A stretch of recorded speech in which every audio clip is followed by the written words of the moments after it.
Ayon Perez, pananagutan ang ipinagbubuntis ni Jackie. Yan po yung ating bibigyan ng komento, reaction, opinion sa araw na ito. Pero bago po tayo magpatuloy, nais ko lang po kayong imbitahan, lalong-lalo na po sa mga bagong napadaan lang dito sa ating channel. Huwag niyo po sanang kalimutan na mag-subscribe. Hit nyo na rin po notification bell para lagi po kayong updated sa mga bago pang video na ating ilalabas.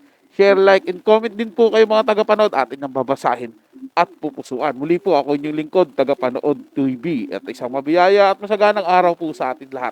Welcome back po dito sa ating YouTube channel at Facebook page. Huwag na po nating patagalin to. Simulan na po natin ang ating reaction video sa araw na to mga tagapanood. Let's do this!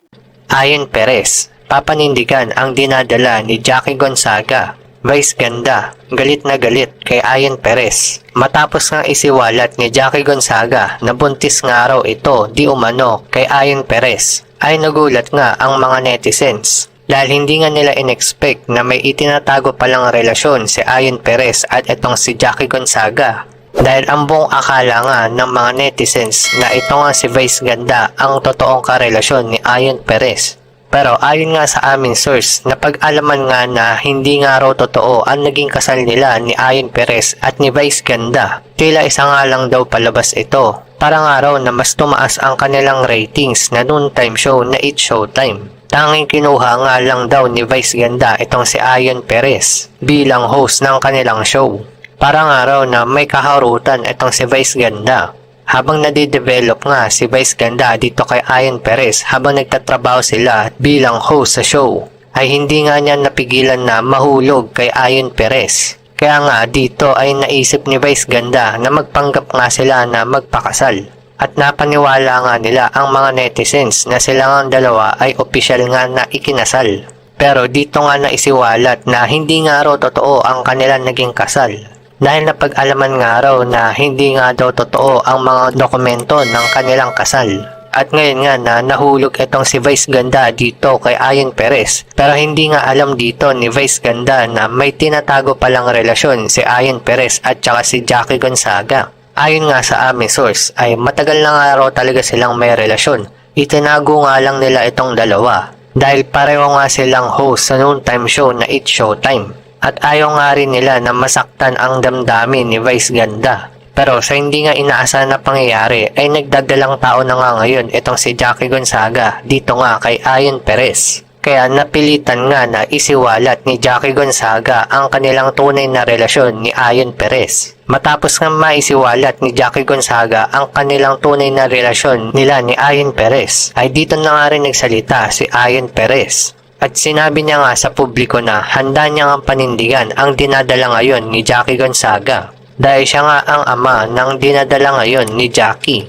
Matapos nga mabalitaan ni Vice Ganda ang pagsasalita ni Ayon Perez sa publiko, ay sobra nga itong nagalit dito kay Ayon Perez. Dahil tila nga raw na niloko nga lang daw siya ni Ayon Perez, pati nga nito ni Jackie Gonzaga. Dahil hindi nga raw sinabi ng dalawa sa kanya na may itinatago pala silang relasyon.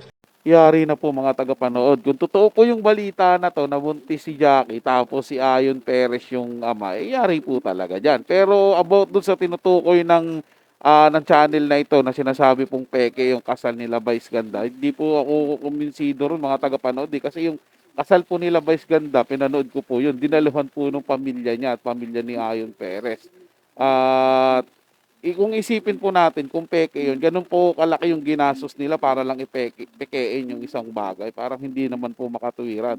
Mas pwede pa po ako makumbinsin na magkakaroon ng anak si Ayon Perez sa mga babae. Kasi wala naman po talagang kakayahan si Vice Ganda na magkaroon ng anak. Pero yung kasal po nila, yun po ako hindi makukumbinsi. At bagamat kung totoo man po na buntis si Jackie at ang ama ay si Ayon Perez, malamang sa malamang po, talagang magagalit po si Vice Ganda pagdating doon. Kasi siyempre parehas niya po itong alaga yung dalawang to sa It's Showtime eh. Si Vice Ganda po ang dahilan kung bakit naging host din si Jackie. Si Vice Ganda rin po ang dahilan kung bakit naging host si Ayon Perez. Kaya po masakit po sa kanya kapag ka nagkaroon po ng relasyon itong dalawa na to. Pero sa kabilang banda po, para sa akin lang to mga tagapanood, magandang bagay din po yun na pwedeng ampunin na lang ni Vice Ganda yung anak ni Jackie. Kung talagang totoo yun nakahiya Ayon Perez kahit masakit yun.